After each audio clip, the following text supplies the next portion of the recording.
was working for. While there, he met devotees and felt great satisfaction and direction in Krishna consciousness. He took this new direction to Anasuya, and she gradually became convinced that this was the direction they would travel together. In 1994, she came to the US on a project for TCS, and later that year they moved to Minneapolis on a project with Transit. Eager to spread Krishna consciousness in Minneapolis, they met the local devotee and infused the community with new people. At that time, there was no center person and no regular programs. They first put an ad in the ISKCON newsletter requesting preachers to move to Minnesota and start regular programs. They offered support by renting an apartment for the devotees.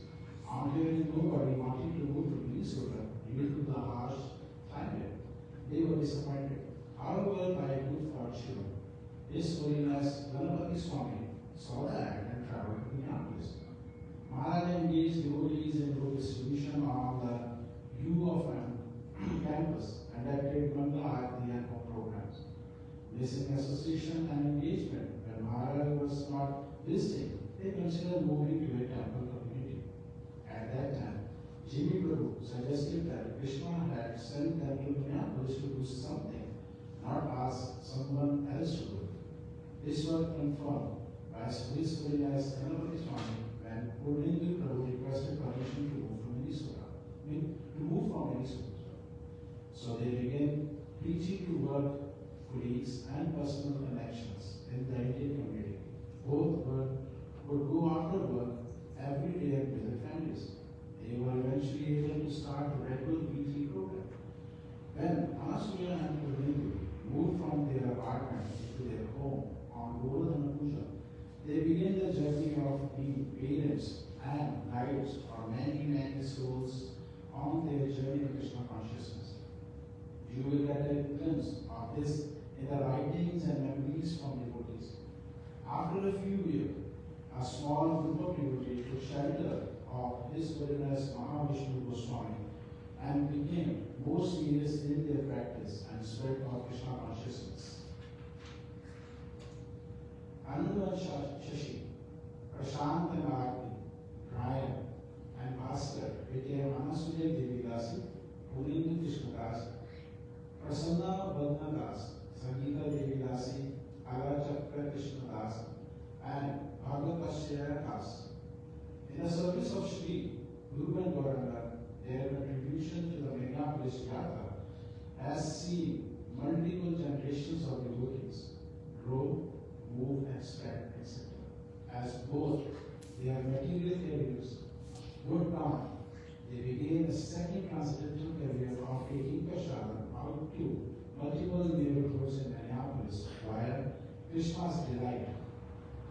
This service was a beautiful opportunity for Anu Prabhu to challenge herself and use her strategy and cooking skills to spread Krishna Prashadam further that it has gone before in Minneapolis.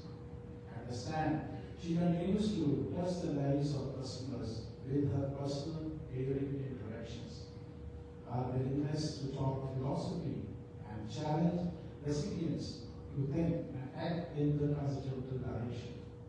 Anasuya Devi Dasi Prabhu touched the hearts and lives of Krishna customers as well as devotees, both here in Minneapolis and in the international God-brother community. Devotees appreciated her philosophical clarity, heart-warming prashadam, and concern for devotees' well-being, and her practical example of how to stand in Krishna consciousness within the material world. After being diagnosed with breast cancer, she took it as a forewarning of the last journey that everyone must take in this world, the journey to the next life. In pursuance of implementing the instructions of her spiritual master, she determinedly got into Shiva Bhagavatam, chanting, closing material accounts, and wanting to share Krishna consciousness. When the doctor told her that the immunotherapy wasn't pushing back on the cancer anymore, she booked her ticket to India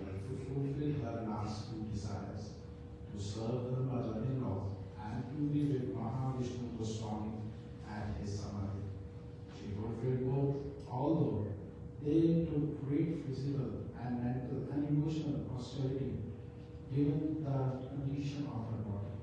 After reaching Rajkot, she brought many devotees back to Maharaj and left her body cleansing at her beloved Gurudeva.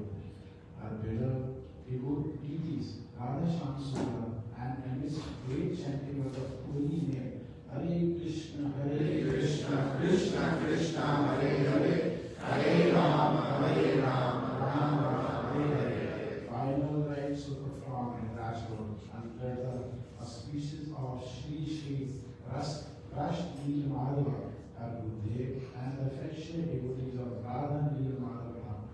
Hare Krishna. Hare Krishna.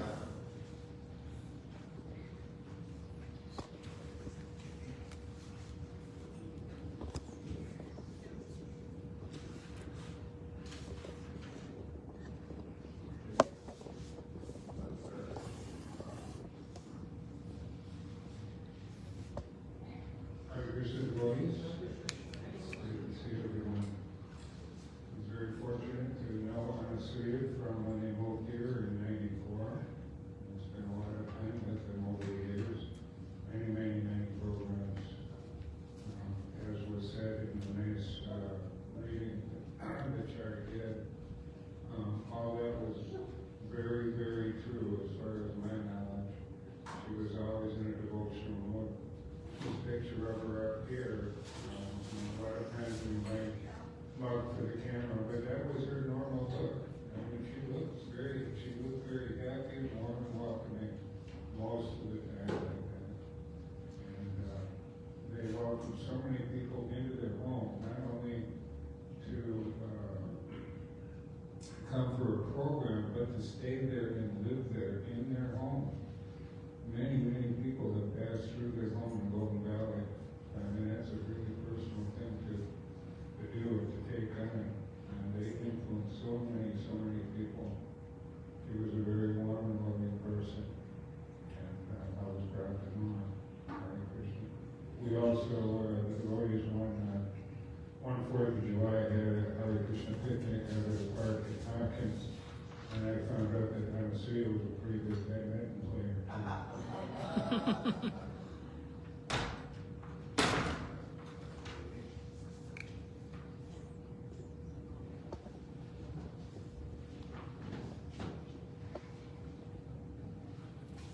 Hare Krishna devotees. Thank you everyone for being here. Hare Anasuya, what a wonderful devotee. Like Jimmy said, we met them in the 90s, 94. And their house was always open, as Jimmy said. Pernilla the other day said they never really had a private life, ever, in their marriage. They were just always serving. They had many different people that lived there. Students would come and they'd say, you can stay here. There were people living, like an ashram in their basement. And it wasn't a temple, an ashram there. Anu had a very sweet personality. She seemed always very happy, very calm. The team of Pernilla and Anu was a really energetic team. And that energy, really, I can remember when they first came, it was just a small group of devotees here. And devotees have come through the years trying to get temples going, etc. But when they came, I think through their service, more and more people became interested in Krishna consciousness, and more people were coming to programs that we would have more people to chant with. It was fabulous. She'll be very missed. Many people were very shocked. She was very private about having an illness. She was even working by herself. One of the last times I saw her was in September, working at the farmer's market alone at a booth. Just people were lined up, but she was just racing around. So even though she wasn't feeling well, she just took it, and she's an example to all of us on how to face those kinds of things. So she'll be very missed. One time, Jimmy and I were watching their house, and their house was always open to different devotees. We went there and we found a squirrel even in the house. But I think it just kind of got in there. It didn't do damage. We got it out.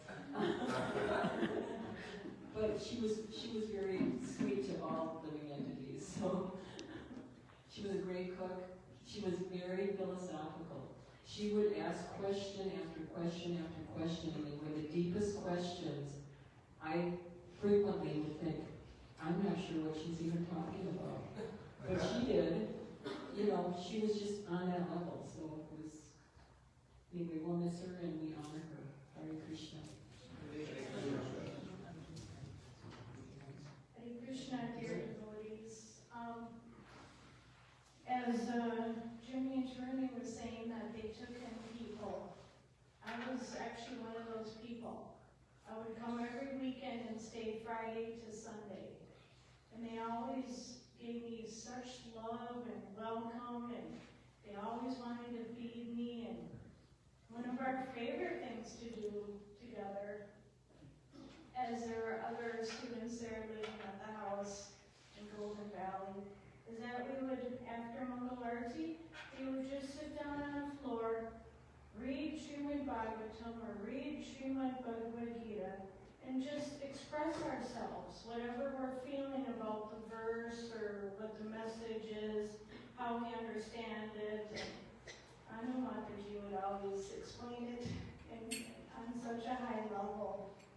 And I think of those memories very fondly, and I miss Anasuya Mataji very much. And I also noticed that she was super, super simple.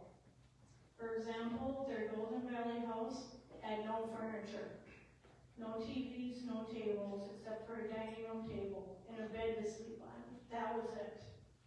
And she lived such a super simple, sincere life that she's a really good example of simple living with high thinking.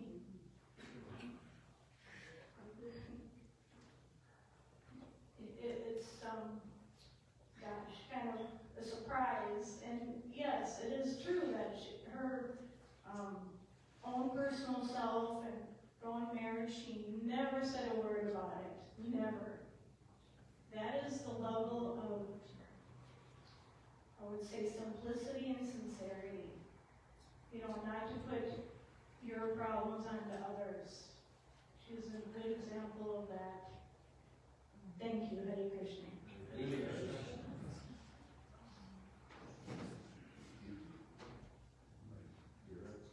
Hare Krishna, dear devotees.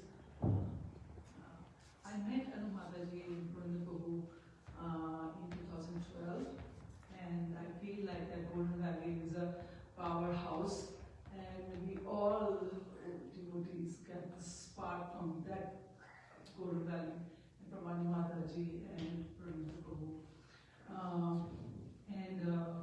I know her from personal level also, like, because we both from Delhi, so we are Hindi speaking people, so like we just connect instantly, and then she just teach me each and everything, like Mataji said, like we learn so many things from that powerhouse, and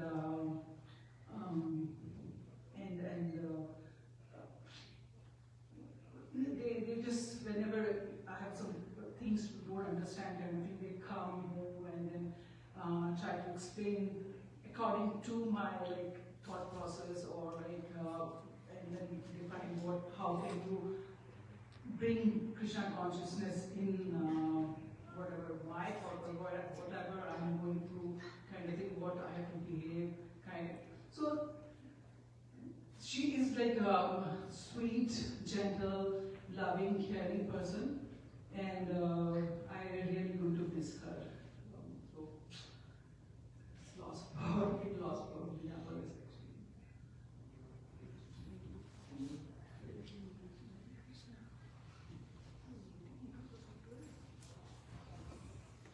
Hare Krishna. You know, when we talk about glories of Srimad Bhagavatam, there's a whole chapter called Glories of Bhagavatam. Actually, it's in the 12th canto. It's the 12th chapter actually. There's a verse about very potent verse. I'll just read the translation. One who, with undeviating attention, constantly recites this literature at every moment of every hour, as well as one who faithfully hears even one verse, and even a half a verse, and a single line, and even a half line, certainly purifies us very self. So this is the glory of Srimad Bhagavatam. We all hear about this Anu Mataji and Purin Prabhu.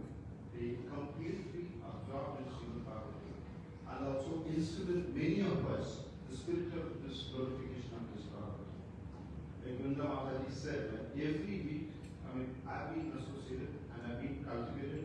I was fool number 1 10 years before, and fool number 2 as far as spirituality is concerned. I still don't know many things.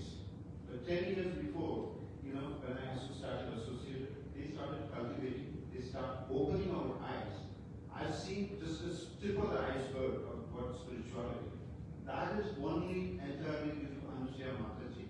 And like Mataji said, she's friend, philosopher, and guide. It's all true. She's very, very friendly, gregarious, and also she's highly philosophical. Like Gandhi Mataji said, many times you don't even know this analysis by paralysis. That kind of thing happens. And friend, philosopher, and guide. She's a super guide when it comes to spiritual practice, not just theory, realization. And she made sure all of us, there are many devotees in Twin Cities who have been cultivated, groomed. They have all also flown out. And every week they made sure that we come to Mangalarti at either 4:30 or later on move to 6 o'clock. That's the beauty of it, and we are truly going to miss her. And she had a very glorious exit. In the sense, that's one thing, last month, around this time, around 18th, we had an opportunity to host her in my house. And she was physically weak, still she could come and she could give us an association. She left for India after 4 days. And within 4 weeks, she left this world. And when she left this world, devotees were constantly chanting. They were chanting Narasimha Kavacham. And she never felt the pain. Like pain is inevitable, suffering is optional. She's a true exemplary person of that actually. So with this, thanks everyone for getting about her. Thank you. Hare Krishna. Hare Krishna.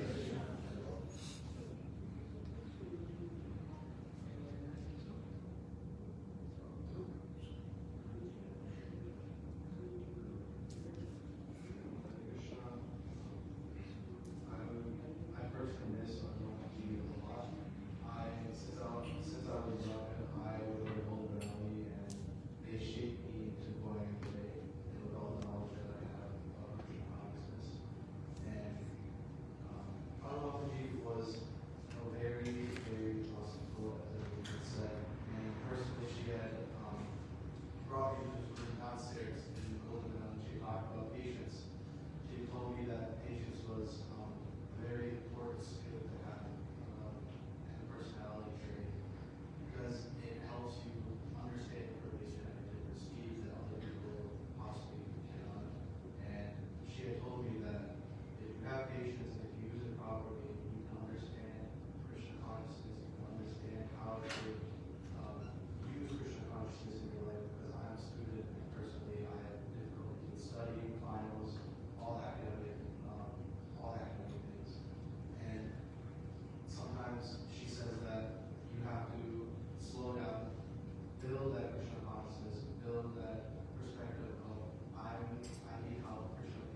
I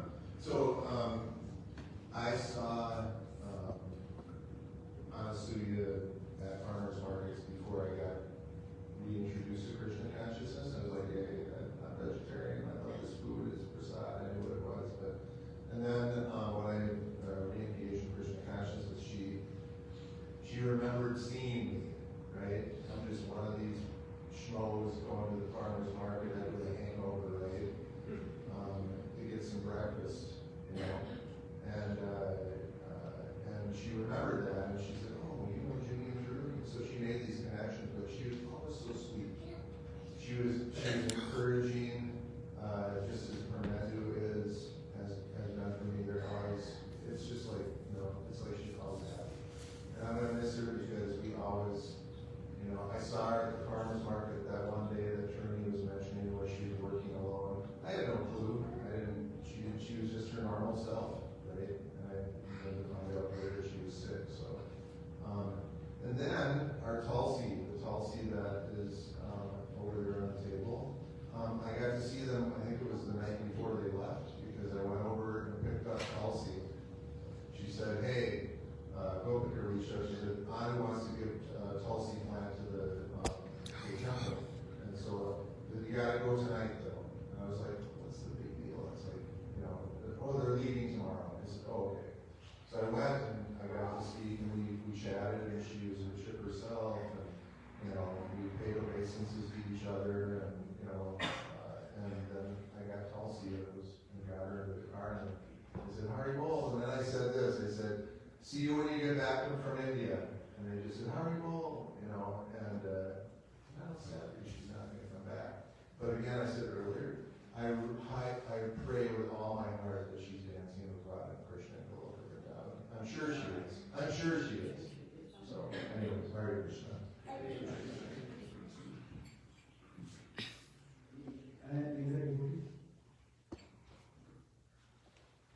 So, you know, I had two interactions with the Mataji. One, a thing called after COVID, when there was a program at Mataji, Govinda Prabhu Mataji house. And I saw Mataji working so hard, but behind the scene, always, she is, you know, kind of keeping herself behind all the kind of, you know, kind of not coming on the front.